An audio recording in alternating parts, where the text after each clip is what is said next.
নমস্কাৰ, মই মজিদ। বন্ধুসকল, পলকতে চামক আজি সন্ধিয়াৰ 7টা গুৰুত্বপূৰ্ণ খবৰ।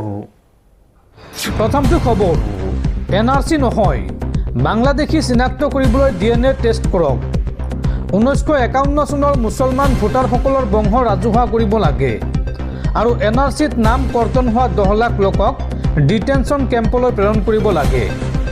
এই মন্তব্য আন্তঃৰাষ্ট্ৰীয় হিন্দু পৰিষদৰ নেতা প্ৰবীণ ভাই টোগাৰিয়াৰ। পৰৱৰ্তী খবৰ, মুখ্যমন্ত্ৰী হিমন্ত বিশ্ব শৰ্মাই ৰাজ্যৰ সংখ্যালঘু মুছলমানক বাৰে বাৰে অপমান কৰিছে, মুছলমানক উচ্ছেদ চলাইছে আৰু লগতে SRৰ দ্বাৰা খিলঞ্জীয়া মুছলমানৰ ভোট কৰ্তন কৰিছে বিজেপিয়ে। বিজেপি চৰকাৰৰ বিৰুদ্ধে এইবাৰ সৰব হৈ পৰিছে AIUDF প্ৰধান মৌলানা বদৰুদ্দিন আজমল। মুখ্যমন্ত্ৰী হিমন্ত বিশ্ব শৰ্মাই বাৰে বাৰে ৰাজ্যৰ সংখ্যালঘুক অপমান কৰিছে, মুছলমানক উচ্ছেদ চলাইছে, লগতে SRৰ দ্বাৰা খিলঞ্জীয়া মুছলমানৰ ভোট কৰ্তন কৰিছে বিজেপিয়ে। হাতত আৰু 3 মাহ সময় আছে, তাৰ পিছত মুখ্যমন্ত্ৰী হৈ নাথাকে হিমন্ত বিশ্ব শৰ্মা। বিজেপি চৰকাৰ আৰু মুখ্যমন্ত্ৰীৰ বিৰুদ্ধে এইবাৰ সৰব হৈ পৰিছে AIUDF প্ৰধান মৌলানা বদৰুদ্দিন আজমল।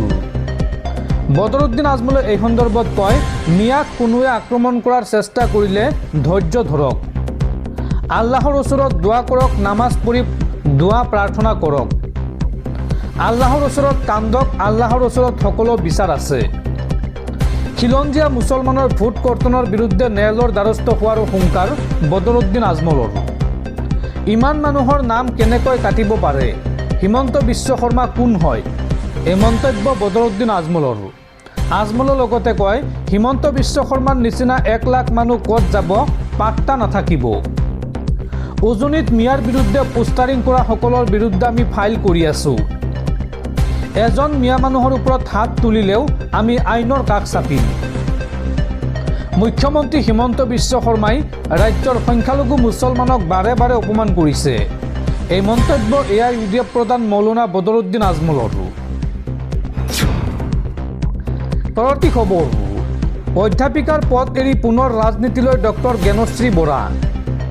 গোৱালপাৰা মহাবিদ্যালয়ৰ ৰাসায়ন বিজ্ঞান বিভাগৰ সহকাৰী অধ্যাপিকা হিচাপে কৰ্মৰত আছিল জ্ঞানশ্ৰী বৰা আৰু অধ্যাপিকা হিচাপে 2023 চনৰ জুন মাহত যোগদান কৰিছিল বৰাই।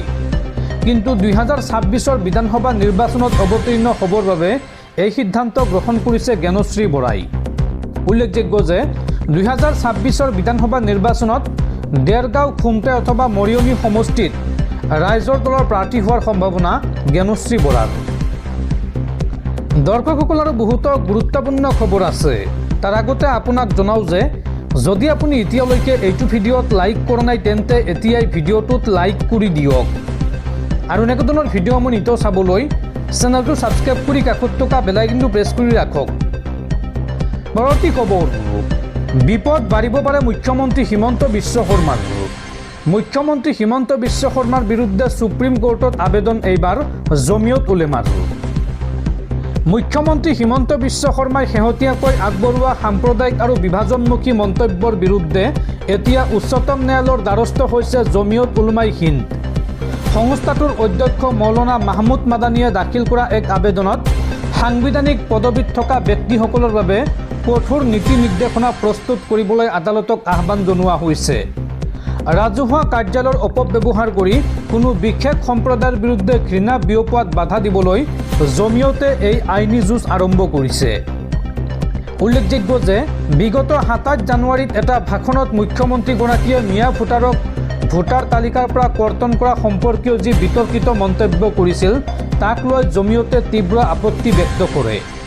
আবেদনখনত উল্লেখ কৰা হৈছে যে এয়া কেৱল এক ৰাজনৈতিক বক্তব্য নহয়, বৰঞ্চ এক সমগ্ৰ গোটক কলংকিত কৰাৰ এক উদ্দেশ্য প্ৰণোদিত প্ৰচেষ্টা। জমিয়তৰ মতে এনে মন্তব্যই ভাৰতীয় সংবিধানৰ নিৰপেক্ষতা, ভাতৃত্ববোধ আৰু মানৱীয় মৰ্যাদাৰ দৰে মূল নীতিসমূহ উলংঘা কৰে। উচ্চতম ন্যায়ালয়ত চলি থকা 1265/2021 নম্বৰৰ ৰাজহুৱা স্বাৰ্থজড়িত আবেদনৰ অংশ হিচাপে এই নতুন আবেদনখন অন্তৰ্ভুক্ত কৰা হৈছে। ঘৃণা ভাষণ ৰোধ কৰিবলৈ আদালতৰ পূৰ্বৰ নিৰ্দেশনা থকা স্বত্বেও এনেধৰণৰ কাৰ্য অব্যাহত থকাত জমিয়তে উদ্বেগ প্ৰকাশ কৰে। সংস্থাটোৱে দাবী জনাইছে যে বাক স্বাধীনতাৰ নামত কোনো জনপ্ৰতিনিধিয়ে এখন দেশৰ সাংবিধানিক আইনৰ ঊৰ্ধত থাকি ঘৃণা বিয়পাব নোৱাৰে। পৰৱৰ্তী খবৰ, পুনৰ গ্ৰেপ্তাৰ হ'ল নিলম্বিত এছিএছ বিষয়া নুপুৰ বৰা। চিএম ভিজিলেন্সে পুনৰ গ্ৰেপ্তাৰ কৰে বিষয়াগৰাকীক। দুৰ্নীতিৰ অভিযোগত গ্ৰেপ্তাৰ কৰা হৈছে এছিএছ বিষয়াগৰাকীক। পুনৰ গ্ৰেপ্তাৰ হ'ল নিলম্বিত এছিএছ বিষয়া নুপুৰ বৰা। কিছু সময় পূৰ্বে চিএম ভিজিলেন্সে গ্ৰেপ্তাৰ কৰে বিষয়াগৰাকীক। দুৰ্নীতিৰ অভিযোগত গ্ৰেপ্তাৰ কৰা হৈছে বিষয়াগৰাকীক। পূৰ্বে ভূমি জালিয়াতিৰ গোচৰত অভিযুক্ত আছিল নুপুৰ বৰা আৰু নুপুৰ বৰাৰ বাসগৃহত চলিছিল চিএম ভিজিলেন্সৰ অভিযান। এই অভিযানত উদ্ধাৰ হৈছিল কোটি টকাৰ নগদ ধন, লগতে সোণ আৰু হীৰাৰ অলংকাৰ।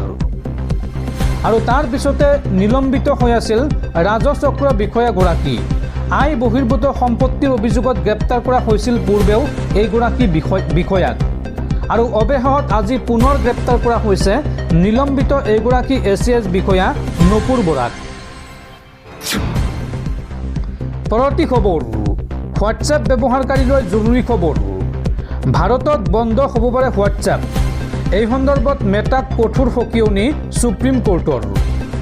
সুপ্ৰিম কোৰ্টে এই সন্দৰ্ভত কয়, গোপনীয়তাৰ সৈতে খেলিব নোৱাৰিব হোৱাটছএপে। সাধাৰণ লোকৰ তথ্য ভাগ বাটোৱাৰা নকৰিব। সংবিধান মানি চলিব নোৱাৰিলে দেশ এৰি যাবলৈ ধমকি দিয়ে দেশৰ উচ্চতম ন্যায়ালয়ে। উল্লেখযোগ্য যে হোৱাটছএপৰ 2021 গোপনীয়তা নীতিৰ বাবে সুপ্ৰিম কোৰ্টৰ এই ককৰ্থনা। পৰৱৰ্তী খবৰ, দেশৰ কোটি কোটি মুছলমান লোকলৈ জৰুৰী খবৰ। আজি হৈছে পবিত্ৰ শবে বৰাত। শবে বৰাত পালনৰ বাবে সাজু হৈছে দেশৰ কোটি কোটি মুছলমান। ইবাদত আৰু দুৱাৰে পাৰ হ'ব আজিৰ নিশা। আৰু এই পবিত্ৰ দিনটোত প্ৰতিগৰাকী ইছলামধৰ্মী লোকলৈ জনাইছোঁ পবিত্ৰ শবে বৰাতৰ শুভেচ্ছা। আজি পবিত্ৰ শবে বৰাত। ইছলাম ধৰ্মাৱলম্বীৰ বাবে ই এক অতি গুৰুত্বপূৰ্ণ আৰু মহামণ্ডিত নিশা। এই নিশা হৈছে গুনাহৰ পৰা মুক্তি লাভৰ নিশা। এই নিশাই বৰ্ষটোৰ বাবে প্ৰতিগৰাকী ব্যক্তিৰ ভাগ্য আৰু ৰিজিক নিৰ্ধাৰণ হয়। শবে বৰাত পালনৰ বাবে সাজু হৈছে দেশৰ কোটি কোটি মুছলমান। ইছলাম ধৰ্মত ইয়াক এক পবিত্ৰ নিশা হিচাপে গণ্য কৰা হয়। অতীতৰ পাপৰ পৰা মুক্ত হোৱাৰ এক আধ্যাত্মিক সুযোগ প্ৰদান কৰে এই শবে বৰাতে। আৰু আজি নিশা উজাগৰে থাকি ইবাদত কৰিব ইছলামধৰ্মী লোকসকলে। পৰৱৰ্তী খবৰ, দেশৰ ৰাষ্ট্ৰপতি দ্ৰৌপদী মুৰ্মুক সাক্ষাৎ চাওতাল ছাত্ৰ সন্থাৰ। জনজাতিকৰণক লৈ ৰাজ্য চৰকাৰৰ ভূমিকাত অসন্তুষ্ট চাওতাল ছাত্ৰ সন্থা। অসমৰ মন্ত্ৰী গোটৰ প্ৰতিবেদনৰ বিৰোধিতা চাওতাল ছাত্ৰ সন্থাৰ। জনজাতিকৰণ আৰু বিটিচি অঞ্চলত চাওতাল জনগোষ্ঠীৰ সমস্যা সমাধানৰ বাবে কেন্দ্ৰ আৰু ৰাজ্য চৰকাৰৰ উপস্থিতিত ত্ৰিপাক্ষিক বৈঠকৰ দাবী এই চাওতাল ছাত্ৰ সন্থাৰ। পৰৱৰ্তী খবৰ, ভাৰতৰ কৃষকসকলৰ ওপৰত মাধমাৰ মোদী চৰকাৰৰ। ভাৰতৰ ওপৰত আমেৰিকাৰ শুল্ক হ্ৰাসৰ চুক্তিয়ে সাঙুৰি ল'ব কৃষি খণ্ডক। আৰু এতিয়াৰ পৰা ভাৰতত বিক্ৰী হ'ব আমেৰিকাৰ কৃষকৰ উৎপাদিত সামগ্ৰী। ভাৰতৰ কৃষকৰ হিতক আওকাণ কৰি আমেৰিকাৰ সৈতে এই চুক্তি মোদী চৰকাৰৰ। আমেৰিকাৰ কৃষিমন্ত্ৰী ব্ৰুক ৰুলিন্সে সদৰি কৰিছে এই তথ্য।